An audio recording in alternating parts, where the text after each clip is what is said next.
waters. And red is a big color for tomatoes. Red is supposed to do something. A certain shade of red is supposed to do something for tomatoes to make them grow bigger. But if we could get that soil warmed up, I've got some other things out there already that I've had out for a month and that I'll show you next that are on the garden beds to warm that soil up that is earmarked for the tomatoes. I know where the tomatoes are going to go every year. These wall of waters, though, you fill up the thing with water and you want it on the bed as soon as you can get it on there. And it kind of closes up into like looking like a pyramidal shape. And every time the sun comes through there, it warms up the water and the water warms up the soil. And even if that was to freeze, believe it or not, there's energy that happens when that water freezes that warms things. And so having a little tomato plant growing in there, it's going to be very happy. It's going to block the wind, it's going to warm it up, and that's what all these plants are about. Especially tomatoes, peppers. They need warm soil. I've got some landscape fabric out there. Now, one of the questions always is, why wouldn't you put black plastic down?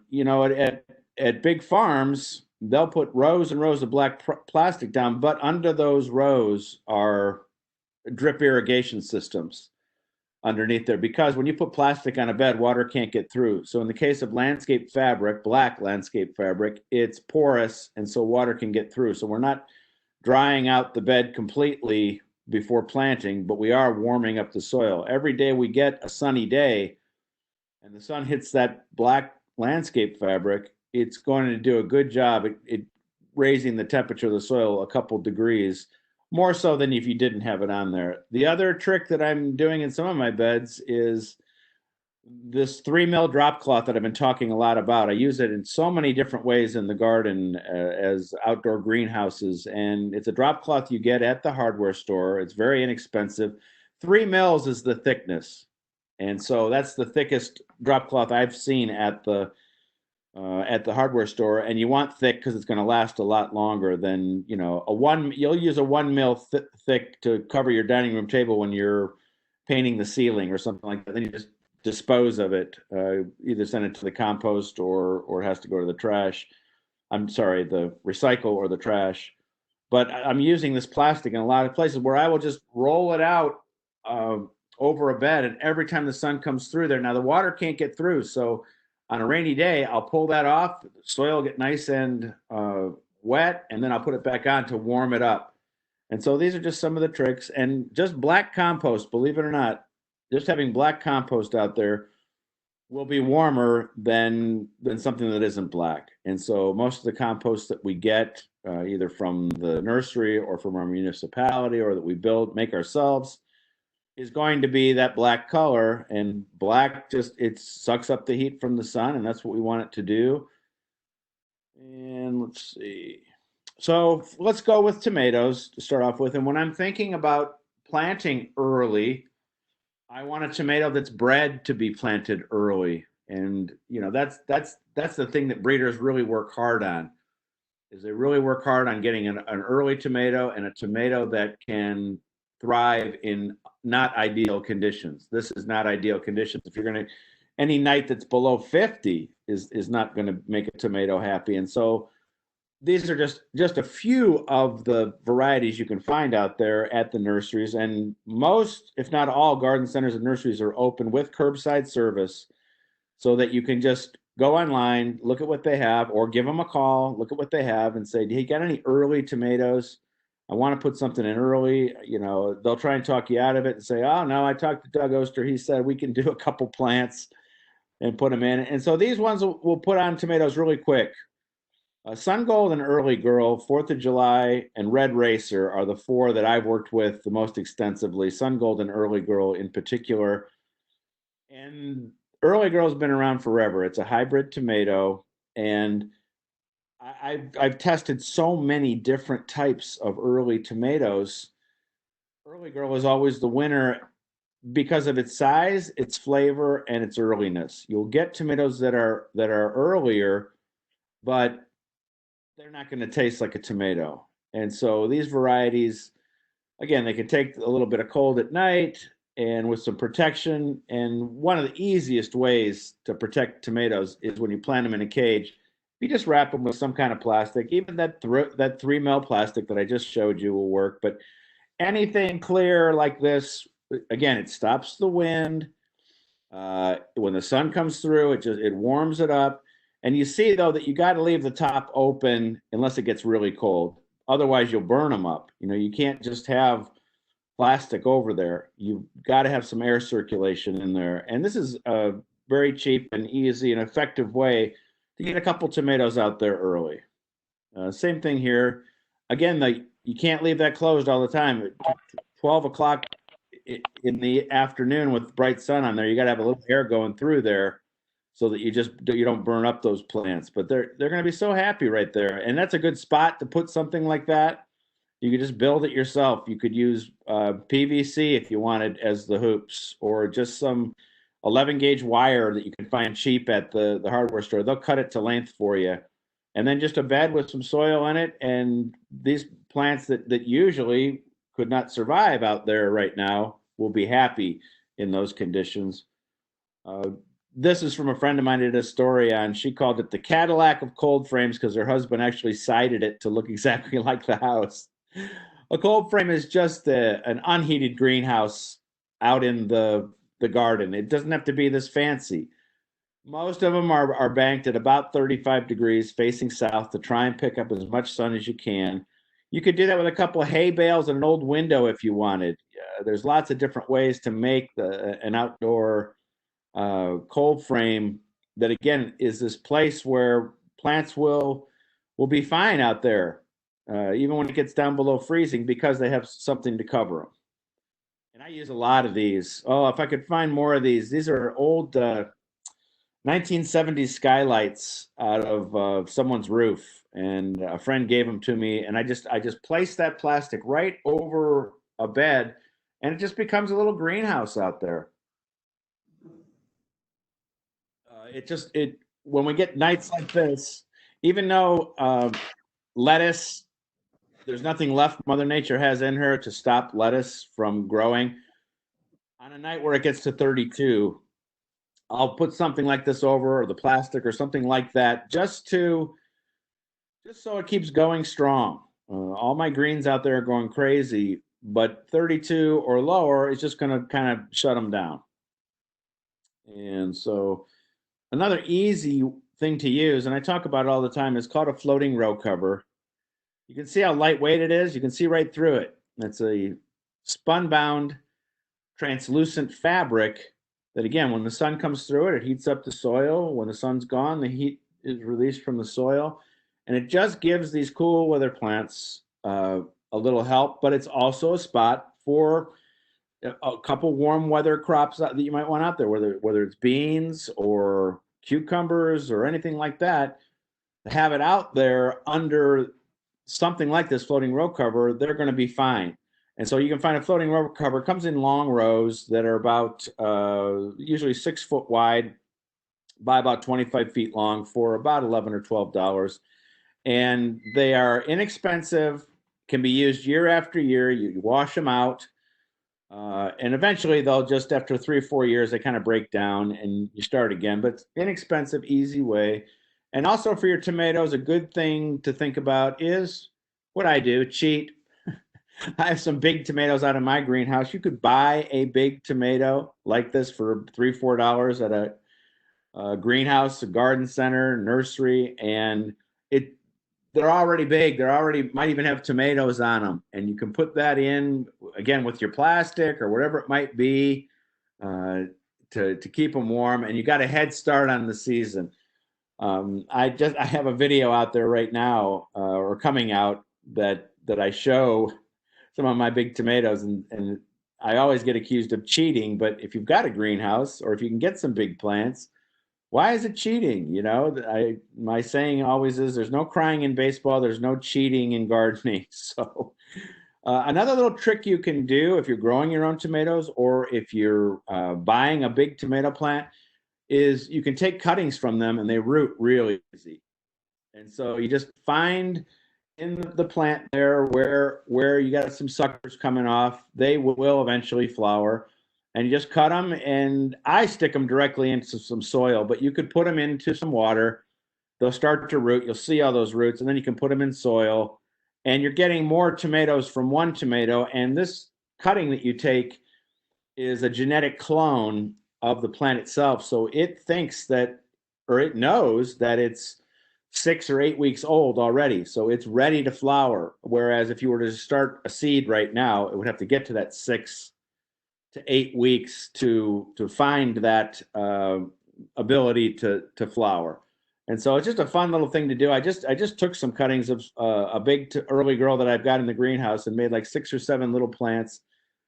That again, those will go in, end of May, early June. We talked about this in one of the early classes, succession planning, and we'll talk a little bit about it later here, but we're just not planting everything on the same day. Just as we're planting this early stuff, a couple things now, we're going to continue planting every couple weeks to keep the produce coming. And hot pepper or peppers in general, they can't stand cold weather. That's why I always, if I'm going to do something early with a container, or with a pepper, I'm going to put it in a container, a black container, up against a brick wall if I can. They will just love it there. Again, with the different types of protections we've talked about, peppers must have warm soil to thrive. And I get a lot of questions about growing peppers. Hot peppers are easier to grow than bell peppers. If you are choosing a bell pepper, look at that little plant tag and see how long it takes to get the pepper to fruition. And so you want something less than 90 days if you can get it. California Wonder is the most popular bell pepper out there, and you're going to see a lot of them at nurseries. But if I can find one that gets me a pepper in 72 days, I would prefer that for my peppers.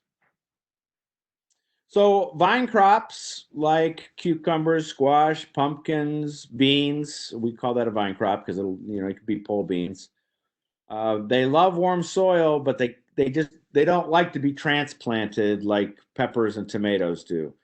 And so we grow them in different types of containers that will fade away in the soil on their own. And this is one here called a peat pot. And it's kind of it's just made of compressed peat. And when it gets down in the soil and it gets wet, as the roots come out, it starts to break up, and you won't set them back by transplanting them. I do have some of these plants, and you will see some of these plants in nurseries in your normal plastic container. But when you transplant like that, you're losing about 2 weeks. And in my case, what I'll do is I will plant some of the vine crops in a normal container, some in peat pots, and then some are direct sowed in the garden when the time is right at the end of May. And so we're not putting all our eggs in one basket by putting them all in peat pots or all in the soil or all in plastic containers. We're mixing it up a little bit. And the ones that I do transplant, when you bring those roots out from the plastic, they're just going to be unhappy. They just don't like it. And then you put them in the soil as quick as you can. Yeah, you're setting them back. But let's say if you already had a cucumber or a squash or something in there already that's going crazy, it'll be ready first.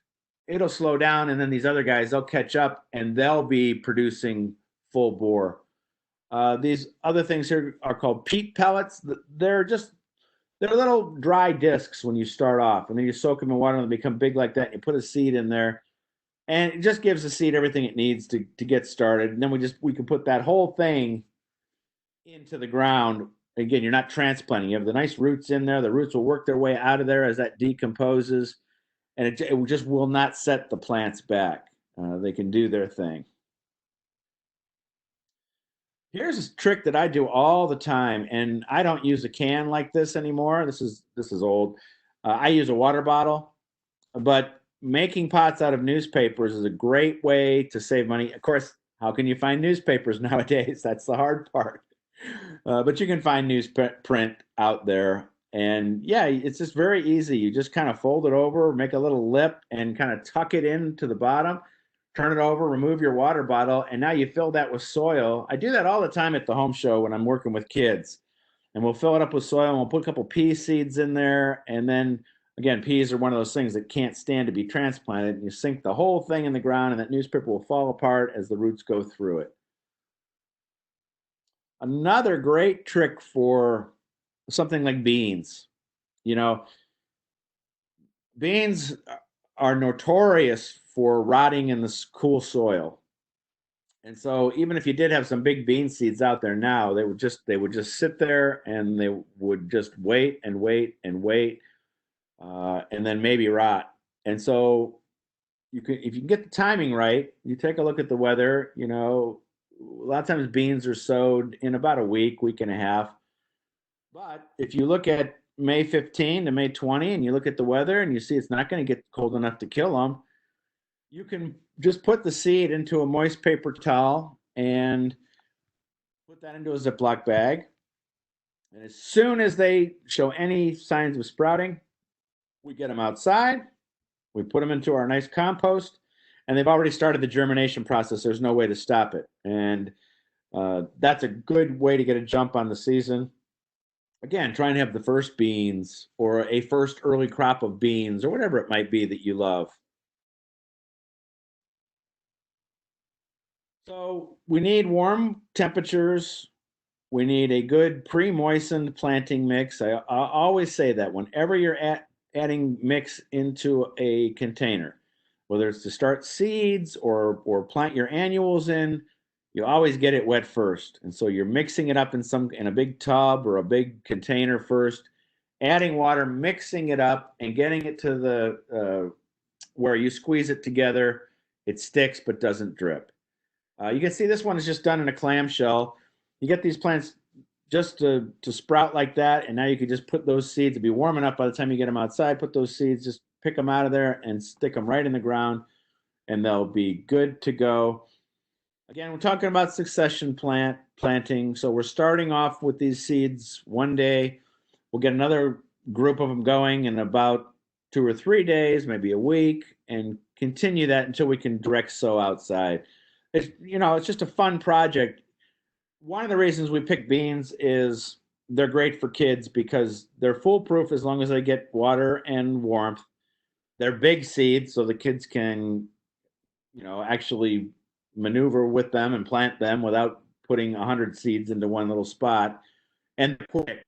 They sprout pretty quick, usually in about a week. So a kid could see the results of something pretty quickly. So here's the deal, though. With those early planted tomatoes comes with it the chance or a higher chance of fungal issues. In the last 2 years, we've had nothing but rain during the summer, and that just means tomatoes are going to have fungal issues. This is what it looks like. This is called Septoria leaf spot. There's another one called early blight. They never or rarely kill the plant. They just slow it down, and it starts from the bottom. What happens is there are fungal spores down, always going to be in the soil. When it rains, it splashes up. The bottoms of those leaves get fungal spores on them. When the leaves stay wet for 24 hours or longer, that fungal spore can get into the plant system, and then it manifests itself about a month later. We start to get calls on the radio show, and I get questions via email. Like people usually say, my tomato leaves are drying up. And so we're always going to have to battle this, and especially for early plants. And so lots of different things to do. Here is just a long list of resistant varieties. And there are 100 more of these, but these are easy to find. I talked about Matt's Wild Cherry before. It's very disease resistant. It puts little itty bitty cherry tomatoes on, but like 1,000 of them. Defiant is probably one of the best known as a plant that's resistant to any of the blights, but everything on there, usually something with that name Mountain in it, that comes from Oregon State University, where they've done a lot of breeding work for early tomatoes. But you'll hear from all sorts of other gardeners too about plants that they grow, whether it's hybrid or heirloom. Either one can have disease resistance, and so that's the first thing. Look for some disease resistant varieties. That's not just even for early planting. That's for almost all planting. You want lots of different tomatoes. It could be a cherry tomato. It can be the one on the left there, that's Anthony's Passionate Heart. That was bred by a friend of mine who was a big fan of Anthony Bourdain. And after Bourdain passed away, he wanted to name a good tomato for him. And so that's Anthony, or what is it? Anthony's Passionate Heart. In the center is Cherokee Purple. And up in the right-hand corner were the last early girls I got last fall. You know, Cherokee Purple has become just a super popular tomato because it's disease resistant. It's an heirloom. When they say purple, you can see that's not purple. It's a dark red with green shoulders, but very meaty, disease resistant. It sets on reliably on trusses of 3. It's become one of the most popular heirloom tomatoes, and I grow Cherokee Purple every year. Most people grow it for its very strong tomatoey flavor. When you talk about some of these black ones or all these different tomatoes, everyone has its own special flavor, but some catch on more than others. And Cherokee Purple is one that is definitely disease resistant and tasty. As soon as we plant our tomatoes, and in 2 classes we're talking all about diseases, but I thought I should touch on the tomatoes because if you're going to plant something early, you're going to have to do all this stuff to stop the blight. The minute that I'm putting that tomato in, I'm removing bottom foliage so that there's more space between where the spores are and where that bottom leaf is. And then I'm mulching right away. That mulch is going to slow those fungal spores down from splashing up. And it's kind of counterintuitive because you want the warm soil. The mulch is going to cool the soil, but I find that it's the lesser of 2 evils. You want to have that mulch on there to stop those fungal spores from splashing up. Because if you have just soil there, if it rains for 2 days, you're going to get fungal issues. Give those plants plenty of space. Isn't that a nice little garden there? You know, I'm planting mine on 3 to 5 foot centers, 5 foot if I can do it. They need air between them. That will slow down diseases for sure. A lot of times professional growers like this will grow them on 3 foot centers, and then they'll install something called a weave, which is just, there'll be stakes there and they'll just weave something through there as they get bigger to give them support. And look, you have to support your tomatoes. Whether you hug them or give them a card, that's not the kind of support I'm talking about.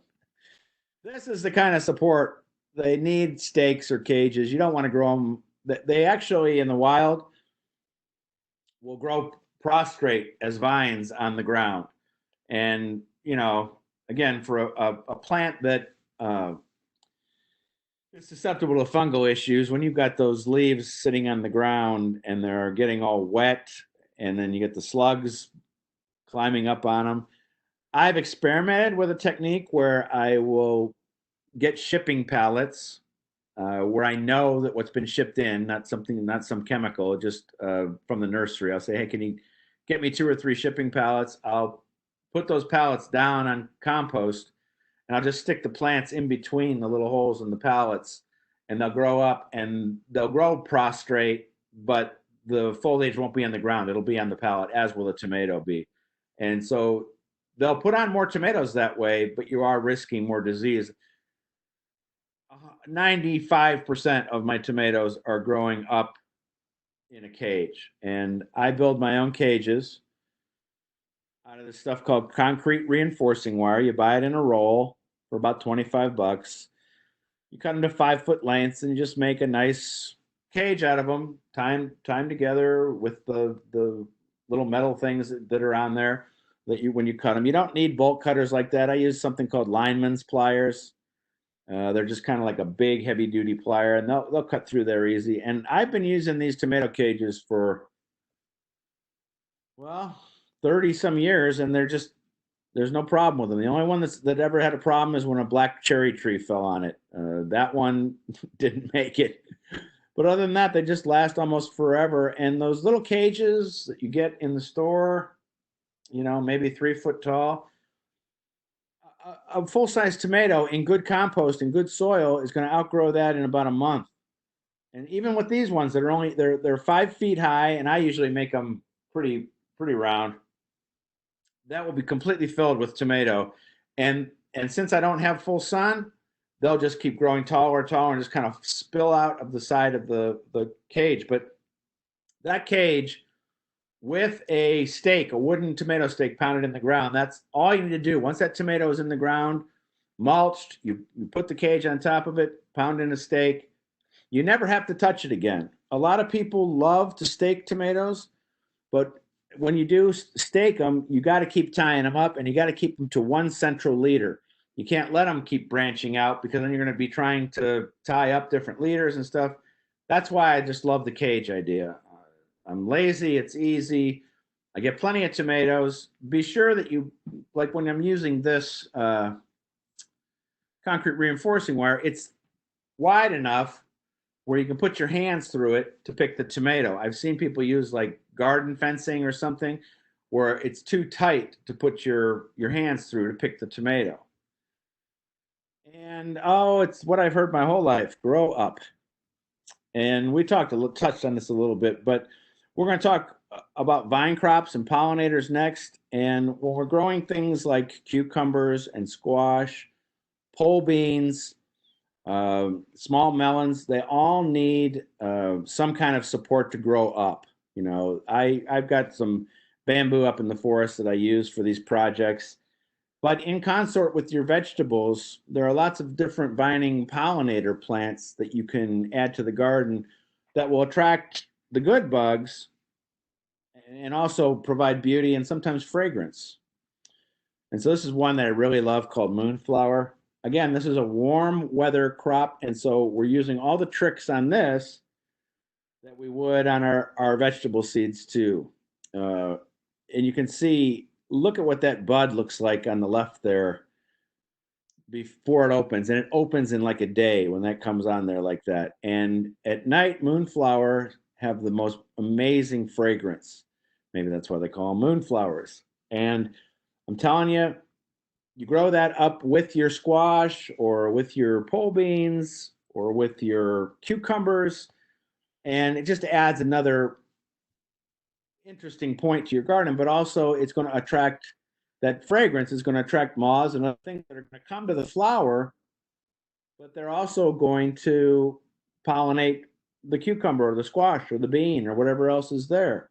For things like moonflower and morning glories, you want to soak the seeds first.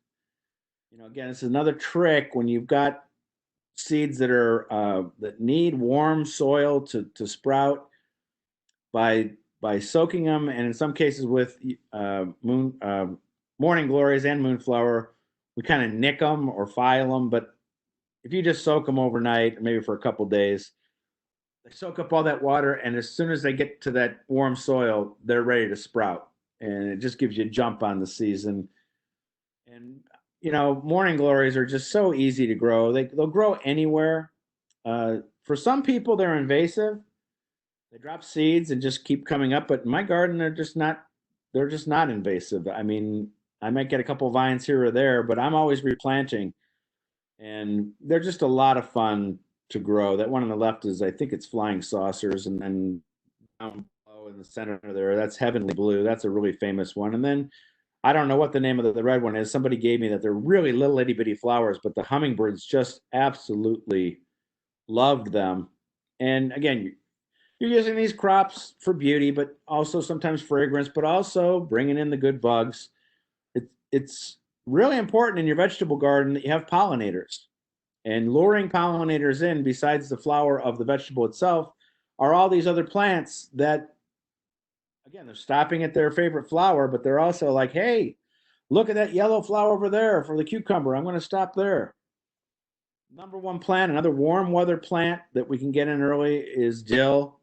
This is one that, again, whenever I talk about dill, I always say, once you have dill, you'll always have dill, because it throws seeds everywhere, and that's a good thing.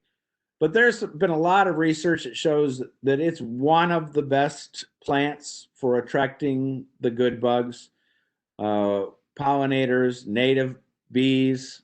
You know, I just did an interview today about the, what do they call it? Murder hornet or murder bee. which is nothing we really need to be concerned about. That's why I did the interview. At least for now, we don't need to be concerned about it. And he was talking a lot about, good bees and bad bees. And so when we're talking about, like in this case, dill attracts these parasitic wasps. And whenever I say wasps, people think murder hornet.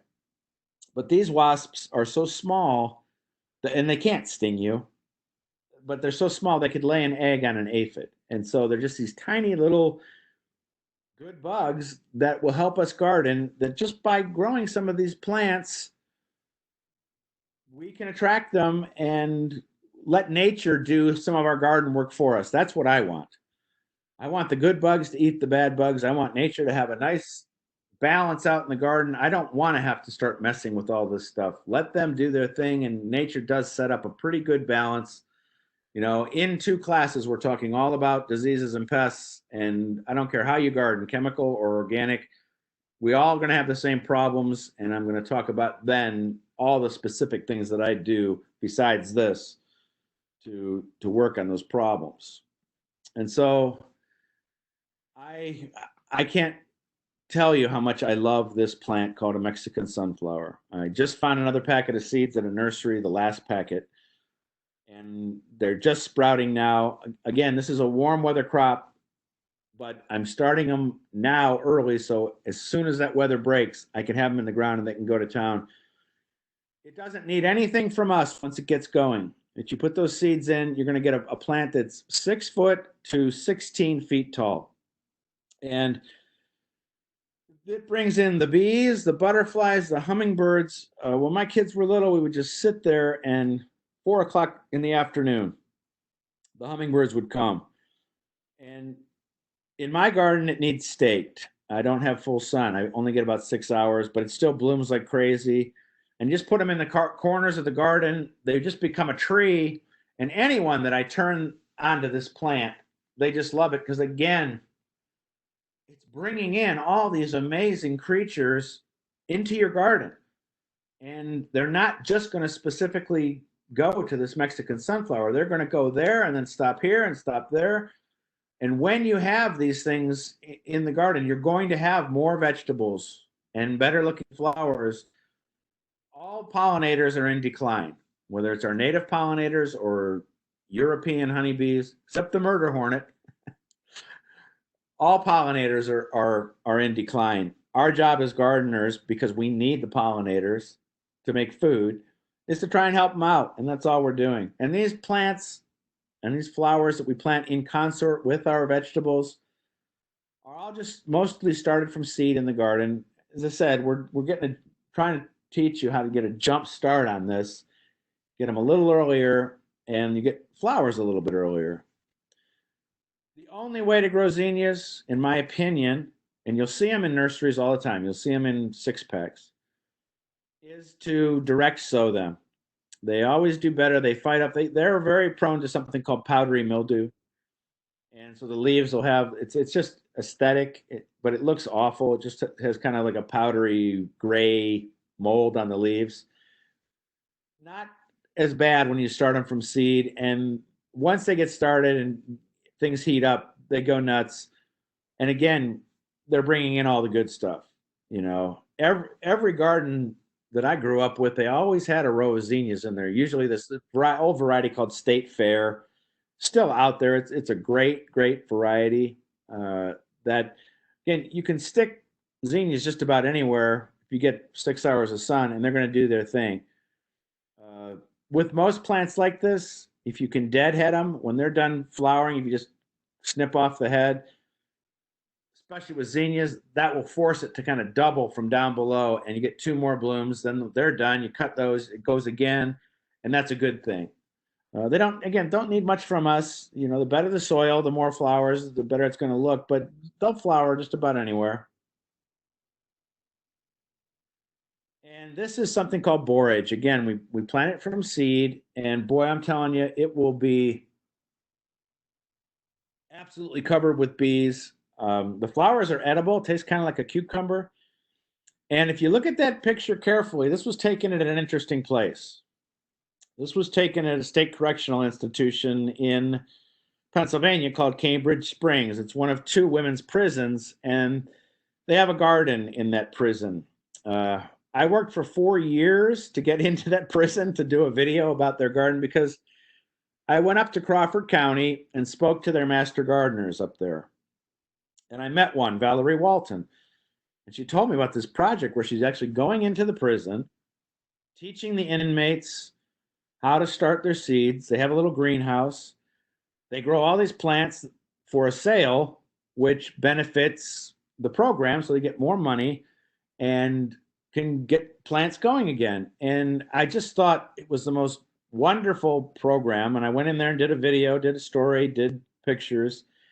And I just heard from Valerie. It was so ironic because I just put this into the presentation. Valerie, through Facebook Messenger, said, I just want to tell you that we got back in the prison. We taught our classes about how to do this, but then when coronavirus came and shut everything down, you couldn't go back in the prison. She found out that 3 of the inmates that had graduated the class before were allowed to go into the greenhouse, get things started, and so now they've got all these plants. They can have some type of plant sale, a safe plant sale, not at the prison. She'll go get the plants and people probably have to come to Valerie's house. But again, to fund the program. And I can't tell you how wonderful that program is and what master gardeners, that's what master gardeners do. They volunteer. And imagine having borage, in a prison garden. And so it's a beautiful plant, easy to grow. And again, brings in all those good bugs. Here's one you can eat, and it's a great beauty, and it brings in the pollinators. Okay, I've got a question. Could sunflowers attract rodents? Maybe those sunflower seeds. If you would let that sunflower reach fruition and dry out, and it dropped the sunflowers, yeah, you could get rodents. But if you cut those heads off, put them somewhere else where you can dry them, and then just save the seeds, you can do it that way. So this is garlic chives, and one of my favorite plants, so easy to grow. If you get a packet of these seeds, you don't have to do anything except, I don't care what the weather is, throw them down on the ground. You'll have garlic chives everywhere. When they first come up, they're like a flat bladed version of a normal chive. They have a little bit more of a garlic flavor. But then the flowers, boy, they bring in every good bug you could possibly imagine. And they're beautiful in every form, even when they go to the seed pod form. Just a great plant and just beautiful to have in the vegetable garden. That's where these were in the veggie garden. And bachelor buttons again, super easy to grow, and just scatter some seed down next to your bean seed or whatever else you might be growing, and you're gonna have these beautiful blue. We all want blue in the garden, and again, with a whole diversity of flowers in your vegetable garden, you're just going to have better vegetables. That's just all there is to it. Marigolds, again, super easy to grow. You can buy them in flats. I love marigolds. A lot of times gardeners will turn up their nose at a marigold because it's so common. But if marigolds were hard to grow, we'd have garden clubs around them. I just love marigolds. Love to have them in the garden. They do. There's a fallacy about marigolds that if you line your garden with them, it'll stop deer or rabbits. I've seen rabbits eating marigolds. So that whole story came from, there's one specific type of marigold that helps deter something under the ground that's bad, a bad nematode. Other than that, just enjoy them for I love their offbeat fragrance. It's not like the fragrance of a lily, but fragrance. And again, having these colors intermingled with your vegetables, again, is bringing in the good bugs, and it's beautiful. The easy one is Cosmos. These will dance in the wind for you. That's what I love. They'll just sway in the breeze and don't need anything from you. Just kick down some seeds. And again, you see these beautiful little native green bees will come in to see them. One of the nice things about being in the garden in the last month and a half, since we've all been at home, is just being able to enjoy the garden and spending some time watching what is coming to the flowers and what's visiting. And here's our sunflower, Aaron. Again, just a great pollinator plant. The thing with sunflowers is if you start them from seed in the ground, they they're very vulnerable when they're about this big, 3 to 6 inches, because rabbits and deer just love them at that size. But once they get a little bit bigger, they get tough and kind of spiny and it'll bother them. So a lot of times with sunflowers, I'll do the same thing I showed you with the vine crops. I'll put that sunflower seed into a peat pot, a pot made of compressed peat, and then I'll sink when it sprouts and gets big enough where I know nothing's going to bother it. I'll put the whole thing in the ground, and now I've got my big sunflowers in the garden. It's just wonderful. So also for your pollinators, it's about habitat. It's nice to have some water in the garden if you can do it. Moving water is great, a little fountain. You know, you could do a little itty bitty solar powered fountain, and you'd be surprised how many people and pollinators will come to that fountain. But a bird bath would work too. You know, leaving a little area in the corner of the garden and let it go wild is a good idea. You know, my garden's kind of wild all over. So when people look at it, they're just like, geez, there's a lot of weeds and stuff in here. I just say, well, that's for the beneficial insects. And so then they're like, oh, okay. So you can just fool people that way. They do make these pollinator houses. I've made a couple on my own there out of just 4x4 cedar blocks.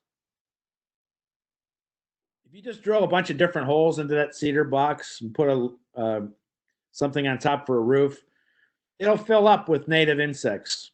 And it's really fun to watch because it doesn't take long.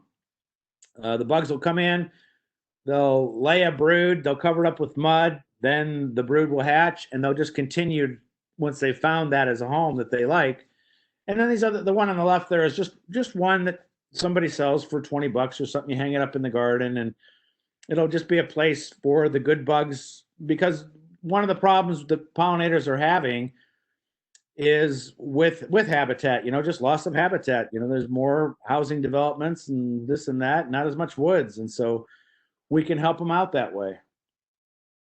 All right, next week, Mother's Day, organic growing. It's easy and it's safe. And I've been an organic gardener forever. Not forever, but almost. And I can just show you how easy it is, how inexpensive it is, and how much fun it is. It's nice to have a lawn or a vegetable garden that you don't have any worries about. So let me see the question. Doug, can you please share the contact info to purchase plants from the Crawford Prison Program? Right now, I don't have the information. Valerie just sent that to me yesterday, and I sent her a message. I'm going to try and write another story about it. But again, with the prison system, you have to jump through all sorts of hoops, and it's understandable. That's why the first time it took me 4 years to actually get in the prison. This time I don't have to get in the prison. I can just tell the story as long as everyone's willing to share the story. And so maybe by the next class, or certainly on my Facebook page or at dougoster.com, I will have this information. I'll have some kind of story about how you can help support them. I know for sure that if she gets those plants, I'll go up and get some of those plants and share them with you all.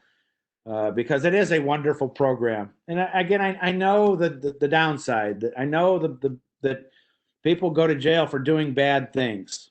We were never allowed to know or ask what a person was in there for. So I know it's punishment. I understand that part of it, but I'm just telling you, you know, I know 80% of those women were in there for drug charges, which is that's just part of going to jail. You know, you go to jail for doing bad things. But I just saw the therapeutic results of having a garden in there. It's pretty amazing. Any other gardening questions? We still got a couple minutes left. If you want to talk gardening for a little bit, you can send it through chat if you would like. I'm just having so much fun presenting these webinars. It's just been great. I'm glad to be able to share this information with you. It's great to be in the garden. It's been a wonderful spring certainly for spring bulbs for early vegetables. You know, I'm hoping that you're going to get out there and plant your early vegetables. One of the other classes shows how to start your early stuff, your lettuce and your carrots and your radishes, especially radishes. That is just the best thing to plant for kids right now. Give them a packet of radishes. Show them where in the garden there's some soil turned over. Throw that whole packet of radishes in there, and they'll be up in 3 or 4 days.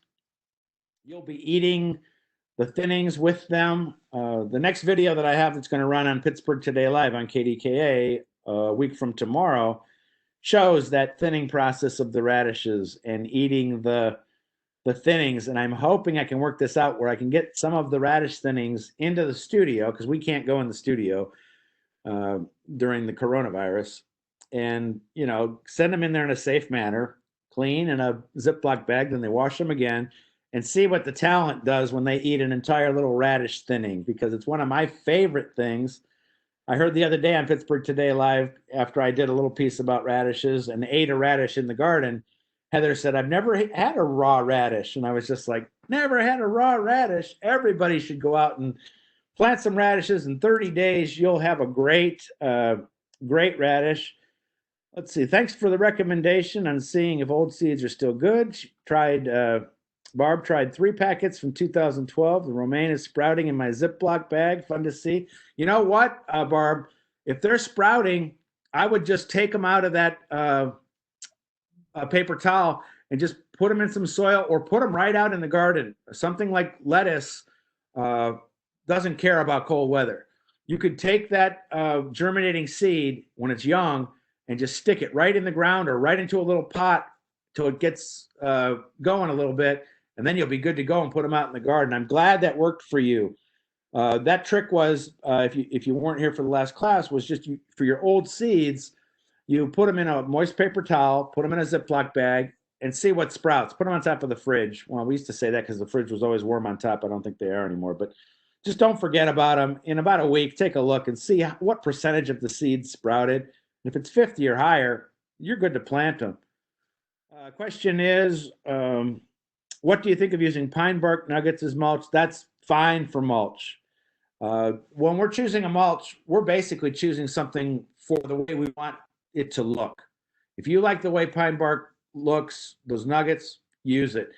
Anything that we can get on top of the ground to preserve the moisture down below, to keep that soil evenly moist, is going to be a positive.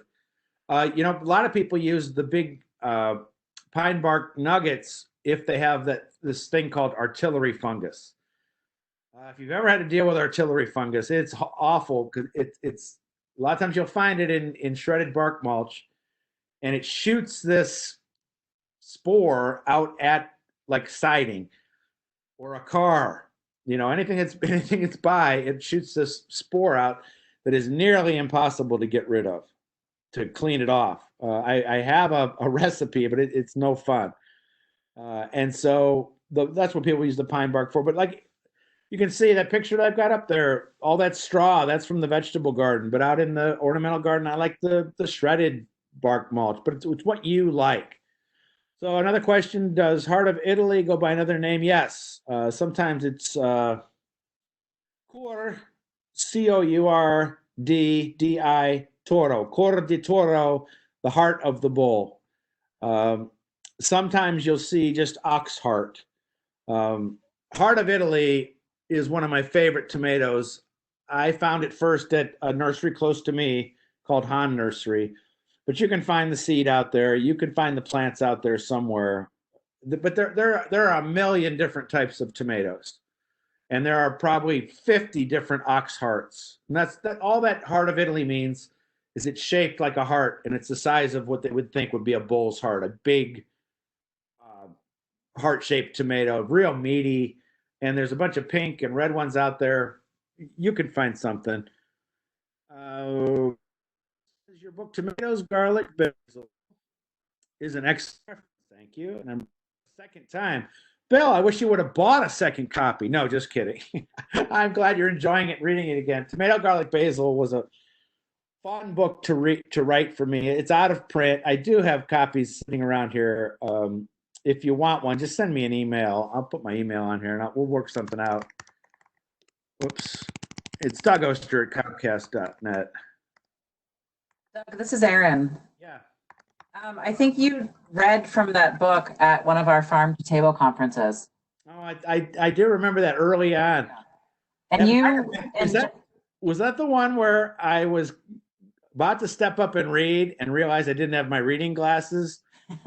Somebody from the audience gave me theirs, and they were like purple and had little chains on them. That's awesome. Pretty fun. Here's another. You and Jessica were speakers at our first farm to table conference, which was at the Manchester Craftsman's Guild. I remember. That's awesome. Yeah. And look, it all came around, Erin. Yeah. It all came around, and as I said last week and the weeks before, I'm so appreciative of what Farm to Table does and what they've done to make me part of what they're doing. They're doing great work, folks. Let's see what's going on here. I'm considering using ajuga as a ground cover. Will my daffs and hyacinths grow through it, or do I need to keep those areas clear? That's a good question. Sometimes that ajuga can get really tight. I'm sure you'd be okay for the first few years. I would just watch it. I would see how your daffodils do. You'll know. And if you're seeing that they're struggling, I think they'd be fine through it. But as I said, ajuga after 10 years, I'm not sure. It might be too thick. But I would give it a try. The daffodils, I would be much less concerned about. The hyacinths. In the most part, hyacinths, we don't consider them perennial. We consider them like 5-6 year plant that kind of peters out after a little bit, and then we replant. Any other questions? We're just about out of time. I sure appreciate you signing up for the class. And as I said, I'm having so much fun doing this. Next week, organic gardening. I don't know if you'll get me off the webinar. I'm going to be going on and on and on because, again, I'm never going to present organic gardening as that's the way you have to do it. And I would prefer you did it that way. I want to show you how to do it that way, but I just don't want you to feel that I'm preaching to you on any way to garden. You have the right to garden the way that works right for you, and you feel right about gardening. I'm not going to tell you how to garden. I'm just going to tell you how I garden and what I'm successful with and what I'm unsuccessful with. In a video I have coming up, I do a reveal. And so I had covered up this artichoke plant in the fall, and I was hoping that when I took that cage and all that off, that I'd have a big artichoke plant that overwintered. There was nothing there. It was all the way down to the ground. There was nothing left, and that's part of gardening. Experimenting and realizing the plants die. I bet you 30 years ago, if I would have done that, I would have saw that, I would have been bummed out for 3 days. I wasn't bummed for longer than about a second because I went over to the fig tree and I revealed the fig tree was doing fine. On one side, things are going to fail here and there. That's part of life and that's part of gardening. But as long as you have in the mindset, plants die, I always say something happened to it before I got it. Whether it's a plant, a seed, or anything, it couldn't have been me. All right, everybody, I think we're done. And thanks again. I hope to see you next week. And thanks again to Farm to Table for putting this together. Thanks, everybody.